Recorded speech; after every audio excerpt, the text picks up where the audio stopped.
Welcome to this special interview with the Attorney General of Guyana and Minister of Legal Affairs, the Honorable Mohabir Anil Nandlall.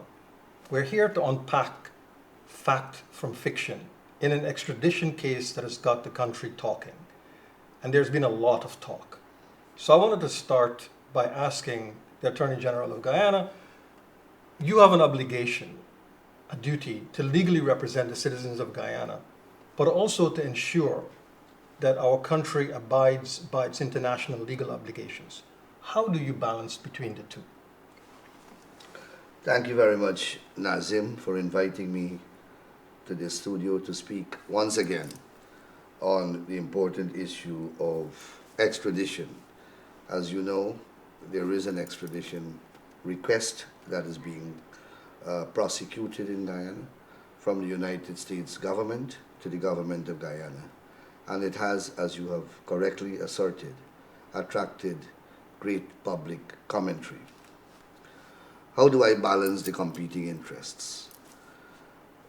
First of all, the interests are not really competing. On the one hand, the state of Guyana has international obligations on the treaties that it would have signed and on the international law and international practices. Among those international obligations is extradition. Guyana is part of a global community, and extradition is now an entrenched process that pervades the globe. And there are existing relations between and among nations to use this process in order to transport to different countries persons who are accused or charged with the commission of offenses across frontiers. Guyana has a duty as part of its global obligation to participate in the fight against transnational crimes, organized crimes, and criminality generally, to assist in this process. And Guyana has a track record of so doing. Countries that are engaged in this international process also have duties to ensure that while they are able to discharge their international obligations, they must at the same time ensure that the laws regulating extradition, and it is a statutory process, it's a legislative process, those laws must be complied with. They must be due process to the subjects of extradition. The constitutional rights of the citizens of the territory from which the extradition is being sought must be respected and complied with. And those are the general obligations that all countries engaged in the extradition process are expected to discharge. It is a process that is based upon international comity, reciprocity, and mutuality. And countries are expected to cooperate with each other in this international arrangement. And because, and that is why actually you have a trial taking place in one country, and the person comes from another country to stand trial in that country. When that request is made, it is normally accompanied by certain documents. The documents include an indictment issued by the judiciary of that foreign country and supported by a threshold of information upon which that indictment was issued. An indictment is issued by a judge and a grand jury So there is a judicial adjudication to establish that these offenses are offenses in the in the requesting state, that there is a threshold of evidence and there is a threshold of materials to support this evidence, and then some duly authenticated acts and steps are required to be taken by the highest authorities in the country that is requesting the extradition. In the case of the United States, for example, no less an officer than the Secretary of State issues documents to support the extradition request, and no less an official than the Attorney General or his or her delegate issues duly authenticated documents to support the request for extradition. So it's at a judicial level and the highest political level of countries. When it comes here, it comes to the Foreign Affairs Ministry of Guyana, and then it is transmitted to the Home Affairs Minister. By political, you mean diplomatic channels? Diplomatic channels, but from these government to government level, yes. agents. Yeah. I say that to emphasize to you at what level these interactions and engagements take place. It's not no low-ranking public officer.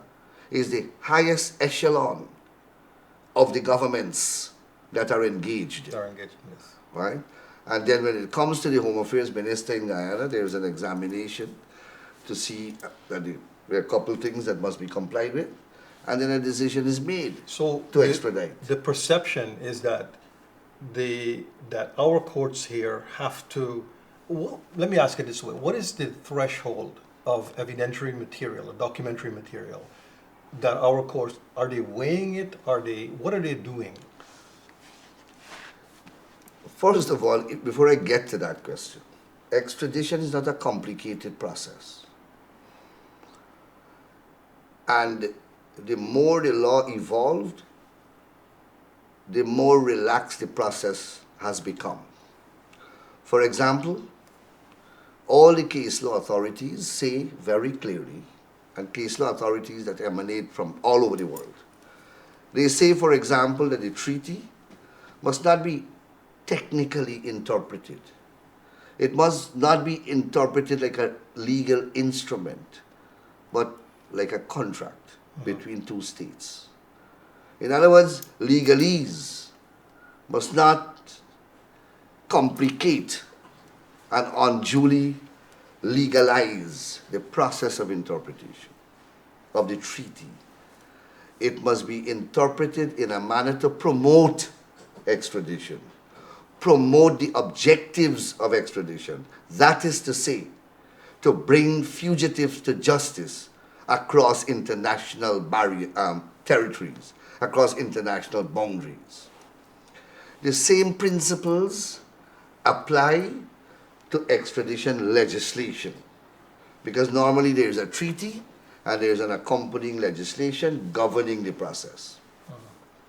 The courts have said very clearly that those legislation must be interpreted broadly, generously, and purposively, with the intent of promoting the objectives of extradition.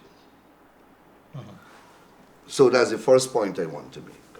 So it's not a complicated legal process, simply because the trial is not going to take place in the country in which the extradition request is made. So the extradition request is made to Guyana. There is no trial that will take place in Guyana. The trial will take place overseas. There is no criminal charge in Guyana in relation to the extradition. So once you have no criminal charge to be adjudicated upon, There is no trial that will take place. There is no risk of any conviction in Guyana. These are all matters that will take place in a trial country. Right. And the trial country is the requesting country. So it is almost an administrative, quasi-judicial inquiry that has to be carried out. It is more procedural than substantive.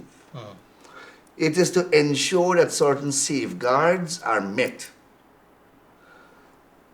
that the offenses are extraditable, that there exists a treaty to extradite, that that treaty is in force,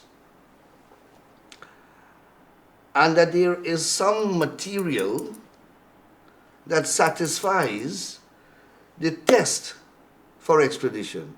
Is that a judicial inquiry, so to speak, where constitutional rights can be asserted in the way that I hear it being asserted in the public domain? And I hope we get to inquire into that a little. I want to ask you about it. I mean, people are saying, well, he might have committed some of these offenses, or he's alleged to have committed, he's indicted in the United States on 11 criminal charges, right?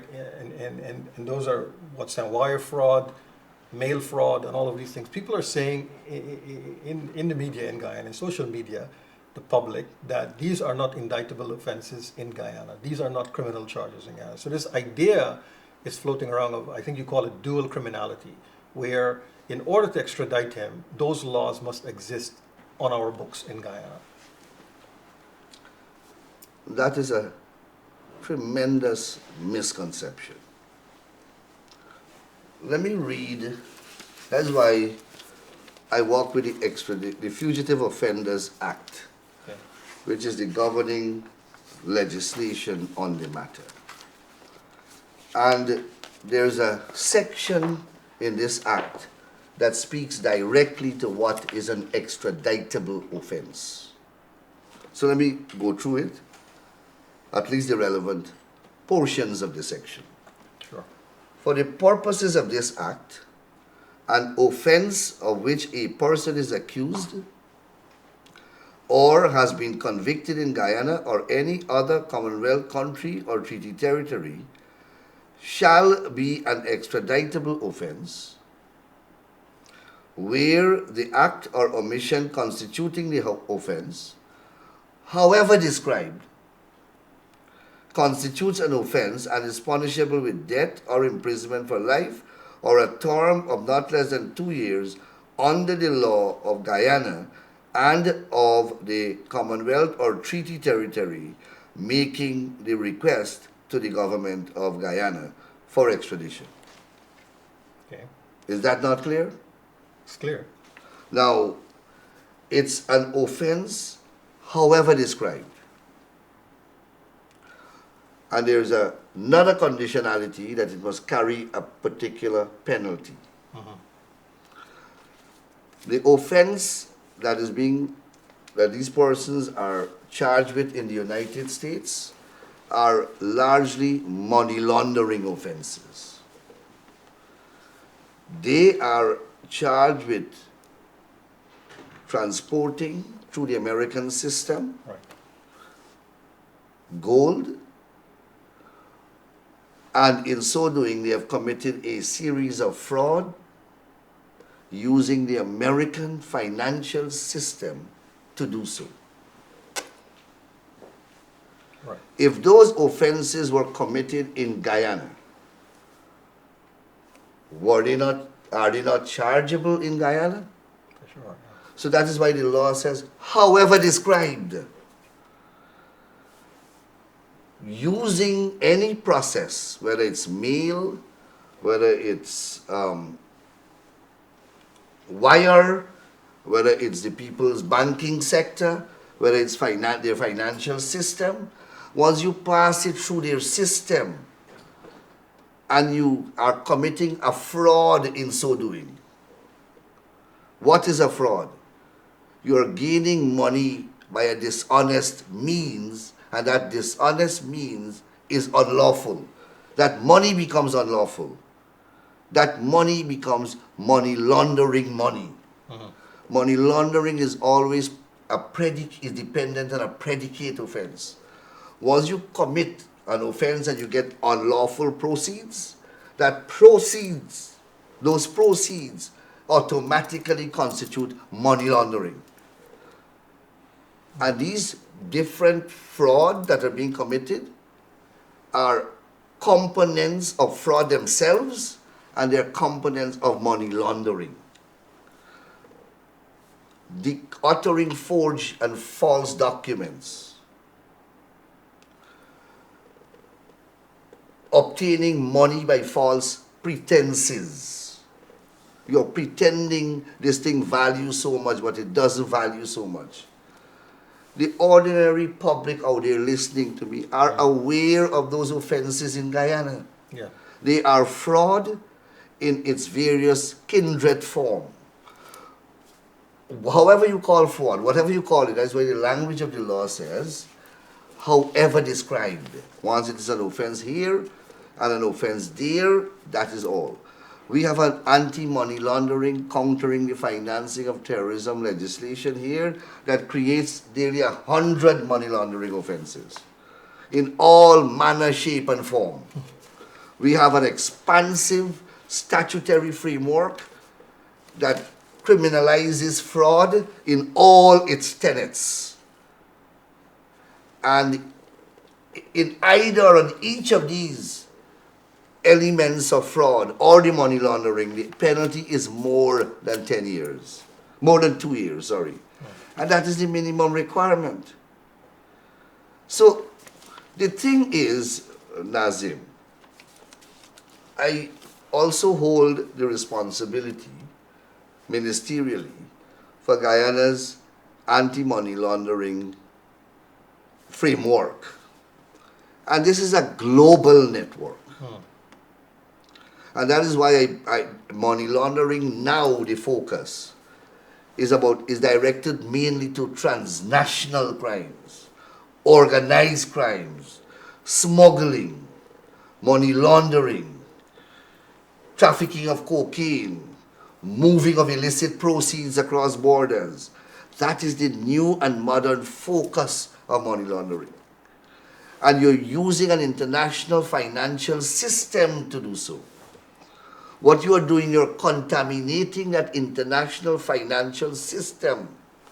And when you do so, you are committing these offenses. The whole world operates in this global framework. You would recall, and the public would recall, when we were unable to pass certain bills in our country, when the opposition enjoyed a one-seat majority in relation to our AML-CFT international obligations, Guyana was blacklisted. International financial agencies refused to do business with Guyana. International banking relationship were severed. People had difficulty in getting biz transaction done on the international plane. Our businessmen can relate to that. CARICOM came here and virtually begged the opposition. The OAS issued statements calling upon the opposition to pass this. You know why? It is not a Guyana problem anymore. Once the international financial network is contaminated by illicit and organized criminal activity, then the whole world is contaminated. And that is what we got to get in our head.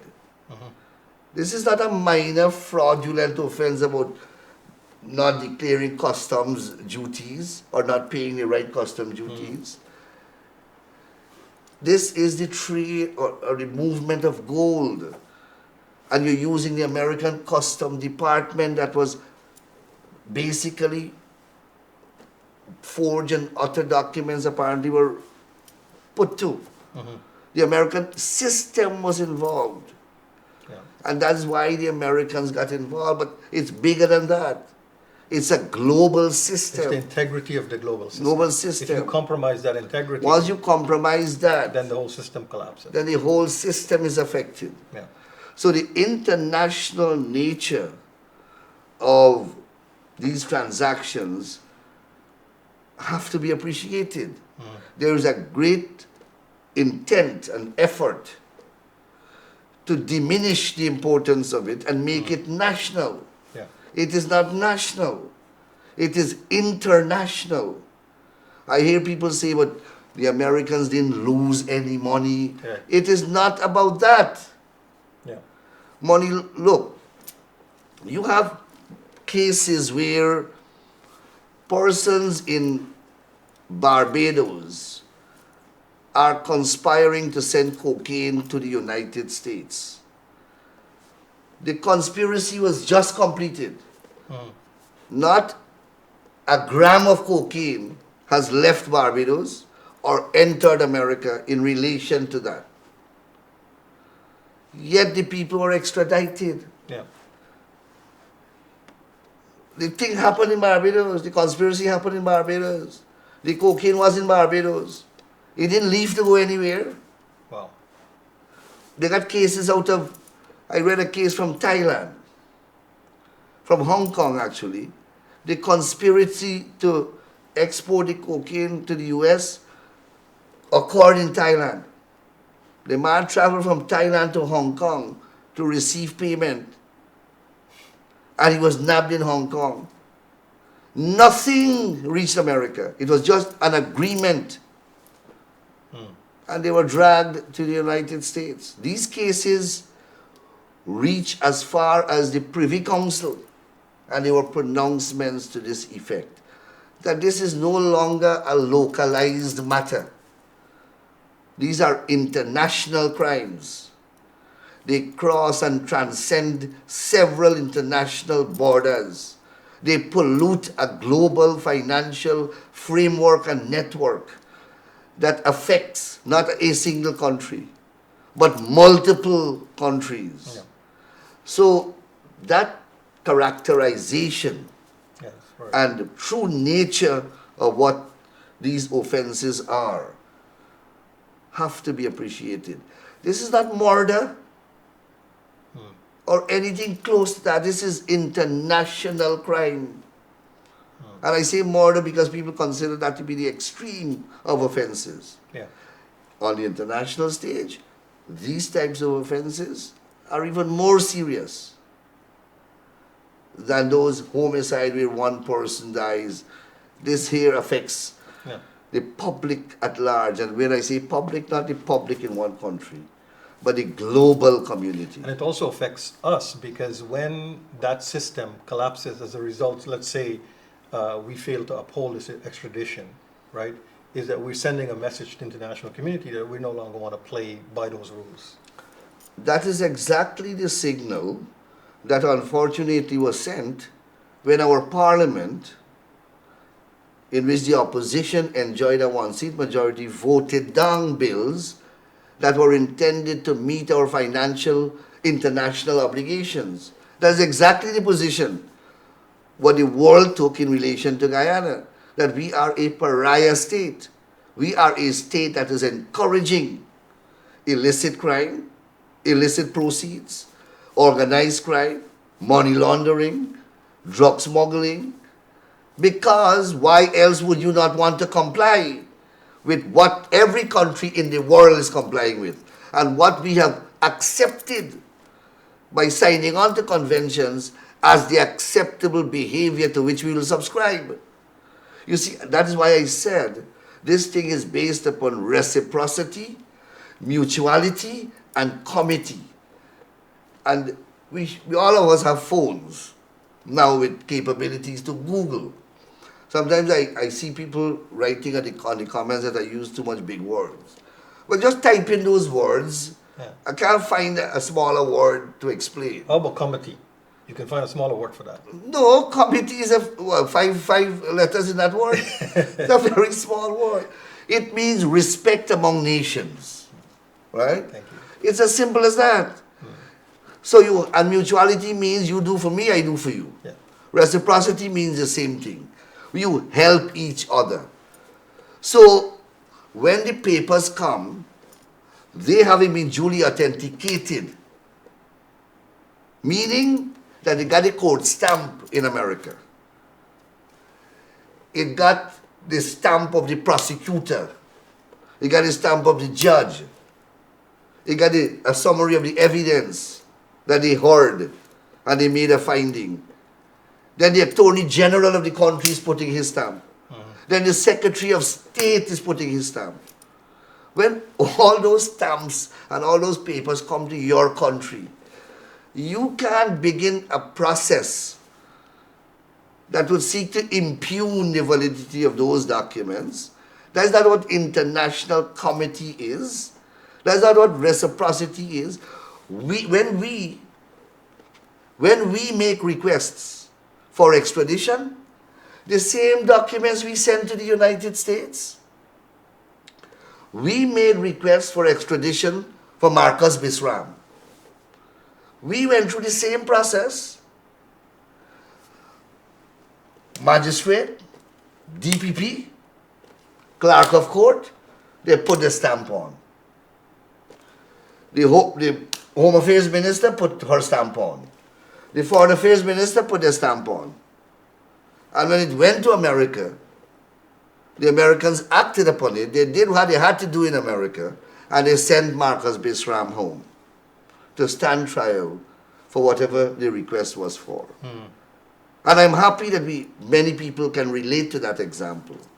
So it is not rocket science, and it's not a brain surgery, as I see people are projecting it to be. It's a simple process. And it is a process that is over 150 years old. Yeah. And almost all the legal issues that can possibly be raised have been raised and addressed by the courts. Okay. So I see people are saying that, there's a conspiracy and one man is saying that he didn't do anything and all sorts of things. Each extraditable offense, I'm reading the law again, however described, and they keep saying that, however described, meaning you can call it wire fraud in your country. Once it is illegal here, then it is extraditable, right? You can call it public nuisance if you want here. But once the conduct are similar, and it is illegal here and it carries a penalty of a minimum of 2 years, it is extraditable. But let me get to the point I want to make.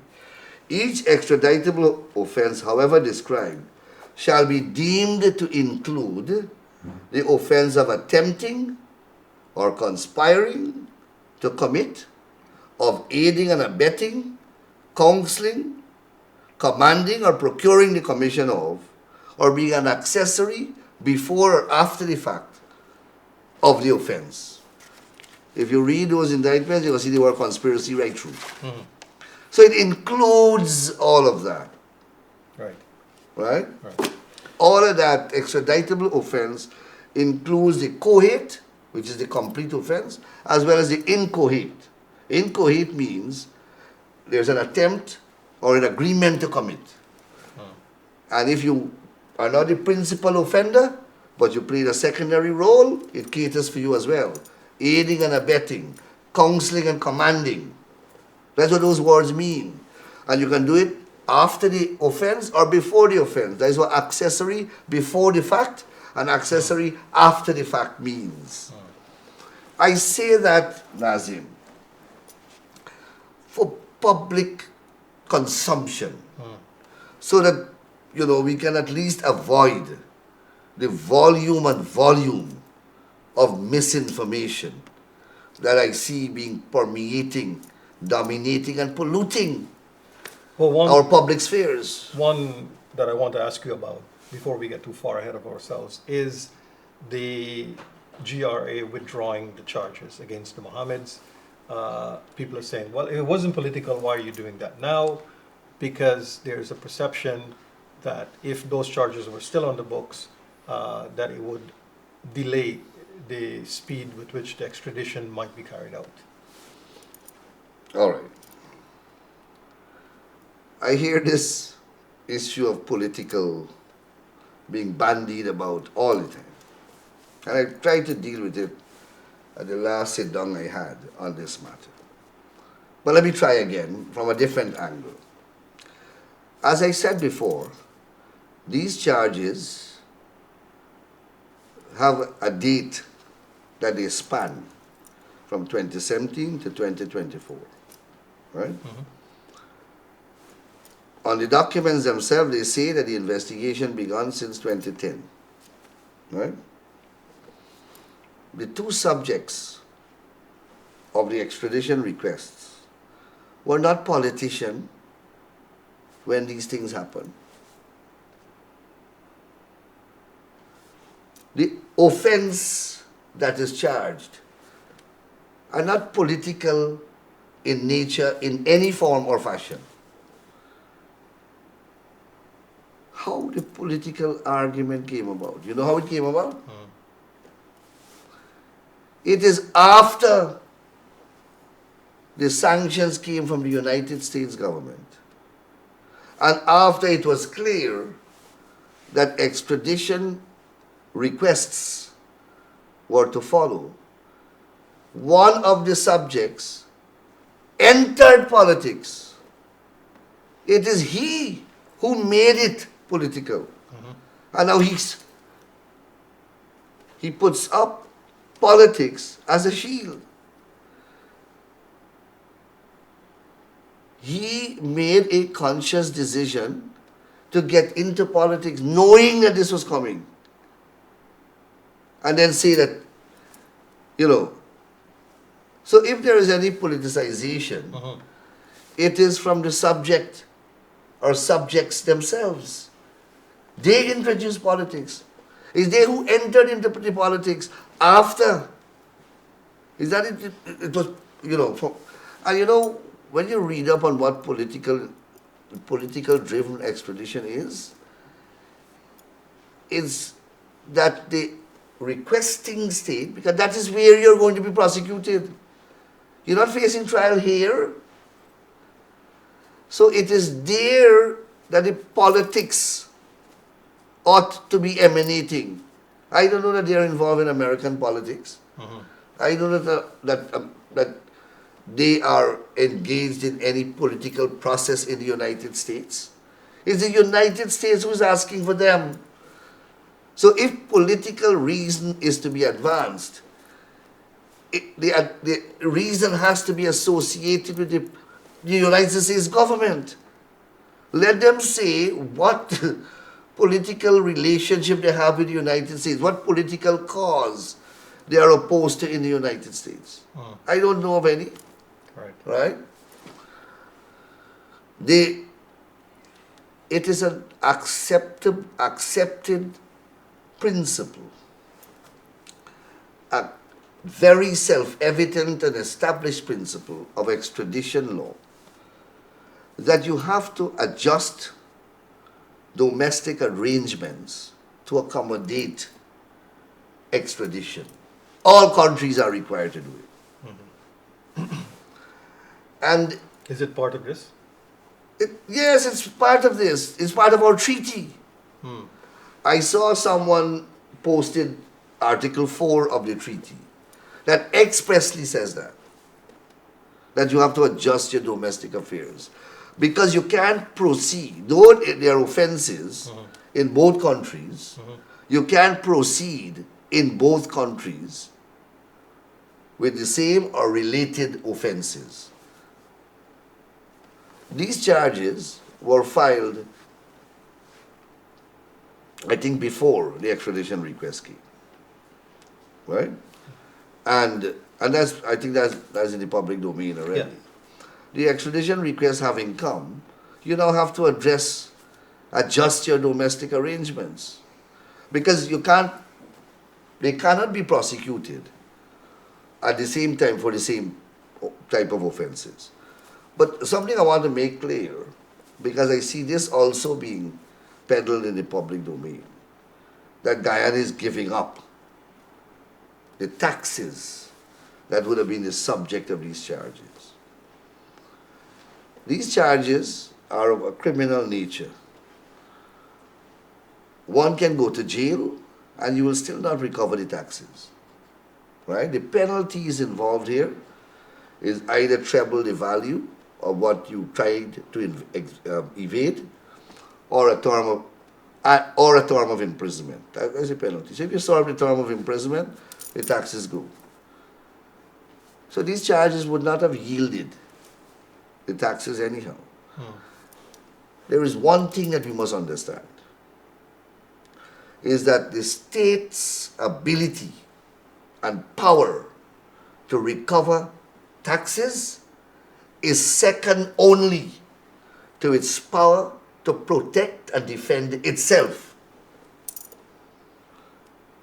You understand what I'm saying? Interesting, yeah.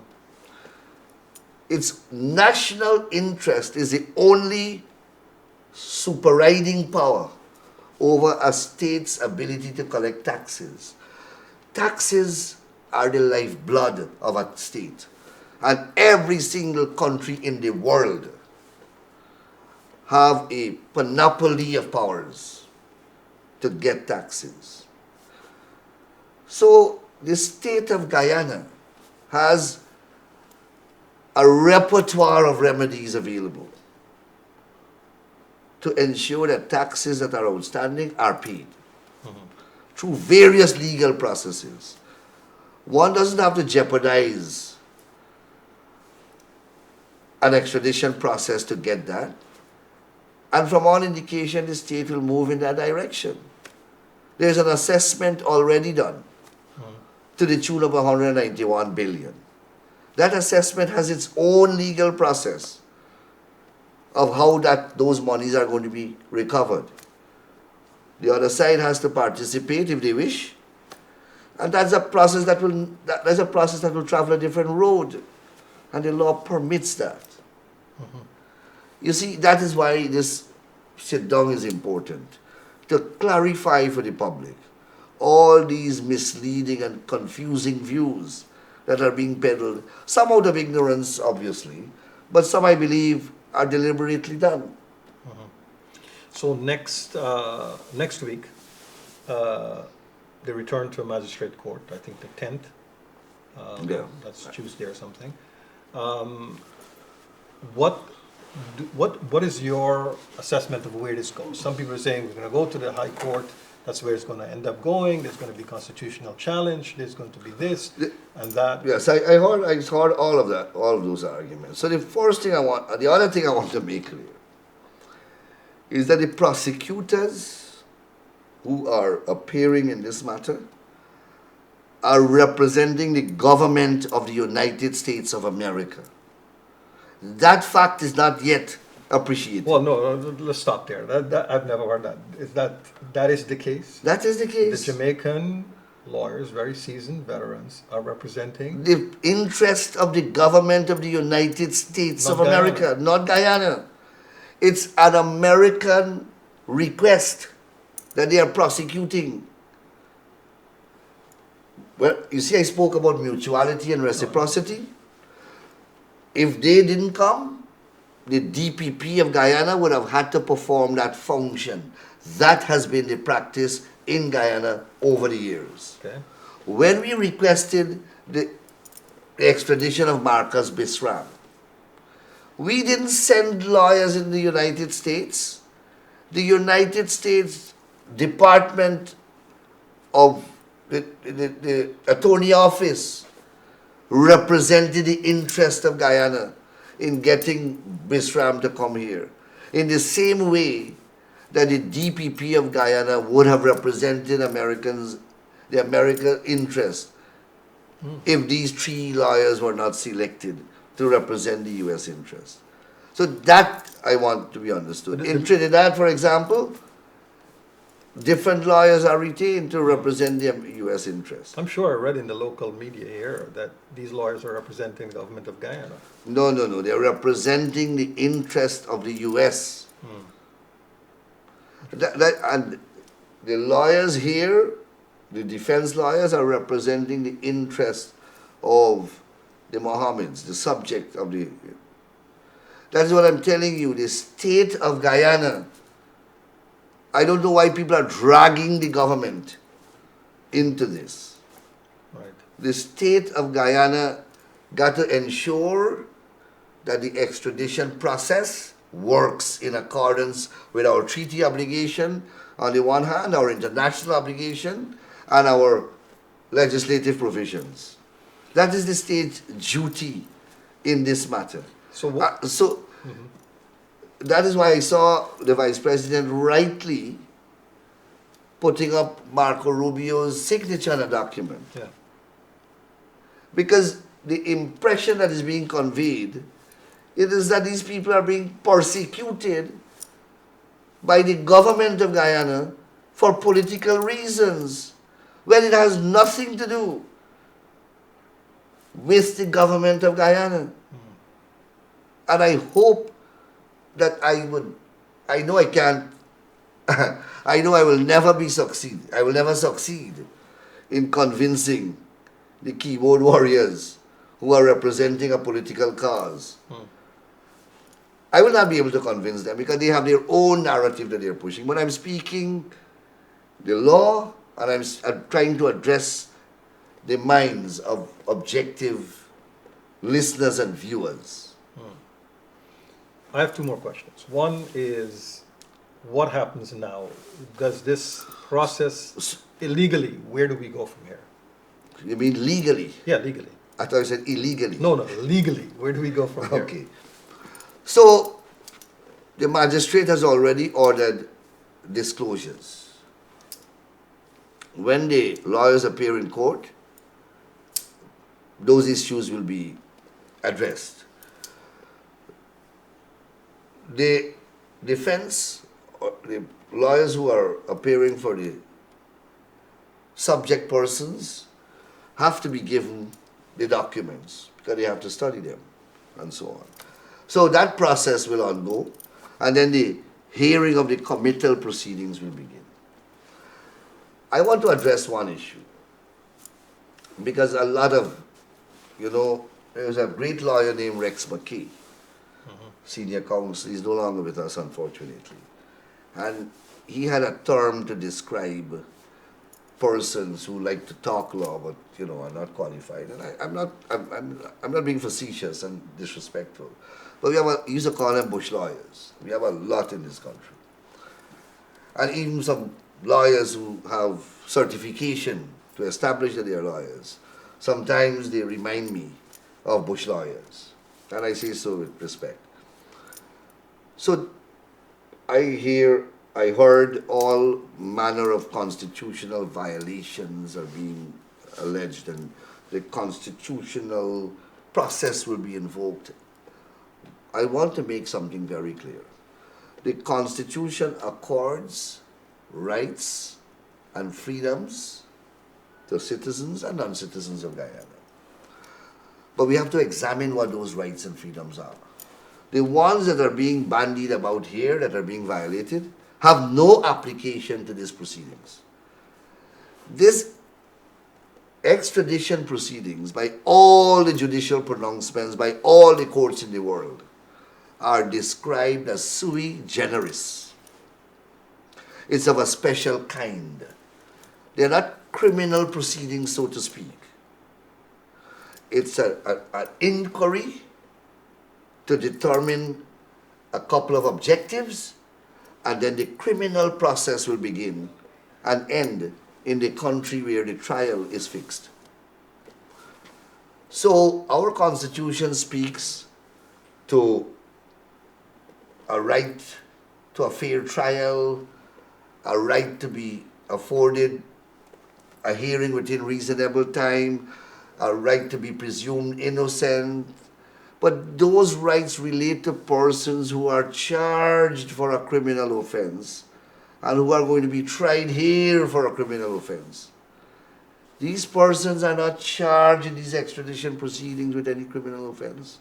They are not going to be tried here in relation to those extradition proceedings for a criminal offense. And therefore, and our Constitution also makes express reference. Those very provisions, they make express reference to extradition proceedings. They say you're entitled to your liberty, yes. And they have a number of exceptions. For example, you can be deprived of your liberty to serve a sentence in a court. You can be deprived of your liberty if you are remanded. You can be deprived of your liberty for an extradition process. You know why that is specifically there? Because it is not a sentence of a court. Because you have not been tried and convicted. It's a special process recognized by the Constitution that can deprive you of your liberty. It's not criminal. You don't stand a chance of being convicted. Your innocence don't have to be asserted. It's not that type of hearing. And that is why it is specially catered for in the freedom of movement and freedom of liberty provisions in the Constitution. Because it's uniquely recognized. If you're in, once you have to be in custody, but you're not in custody to be extradited, but you're not in custody at the end of the committal proceedings I'm speaking about, right? You have to be in custody to leave. But when you are leaving there, you're not under an order of court that has found you guilty.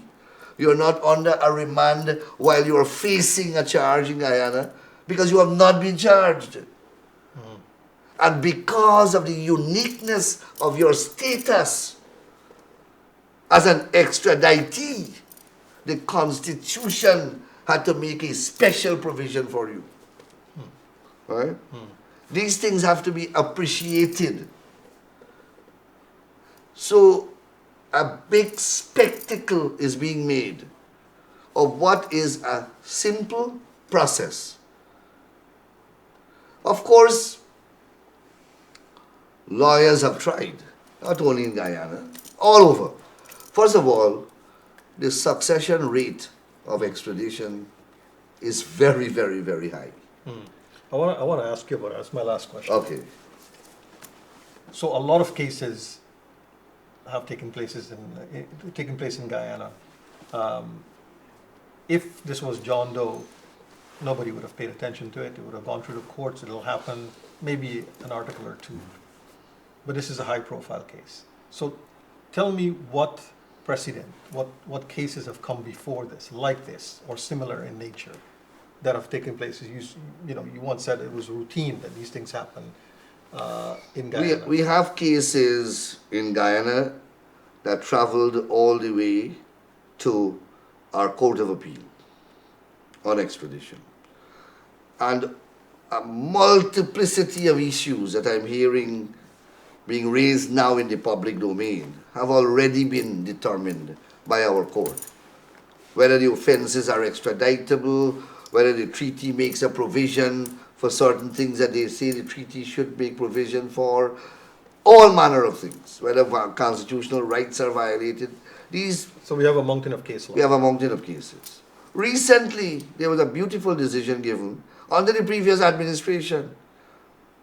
Comrade Ramjatan, as the minister, issued the authority to proceed.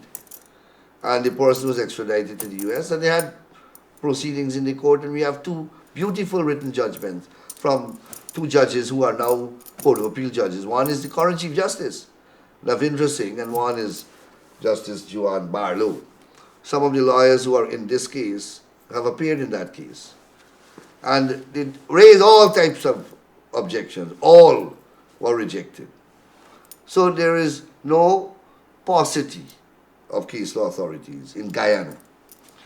Go across to the Caribbean, Trinidad is possibly, and Jamaica are the extradition capitals of the Caribbean. You have multiple cases traveling through the whole system all the way to the Privy Council on these matters.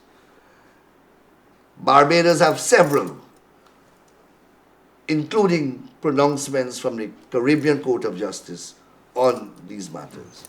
The Eastern Caribbean have many, many cases.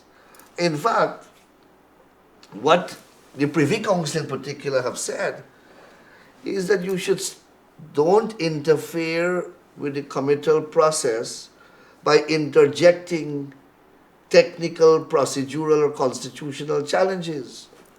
They discourage that and they have knocked them out. They say wait until the magistrate makes a ruling and follow the act. You see, the act creates, the thing is so unique that the legislation makes its own procedural path in the legislation. After the order is made, a certain time has to expire to see whether, and the subject persons are offered an opportunity to challenge the magistrate after she makes her decision, however, to the High Court. And there is a challenge beyond that too. So the legislation outlines its own challenge. It doesn't contemplate whimsical and frivolous challenges through all kind of methodologies.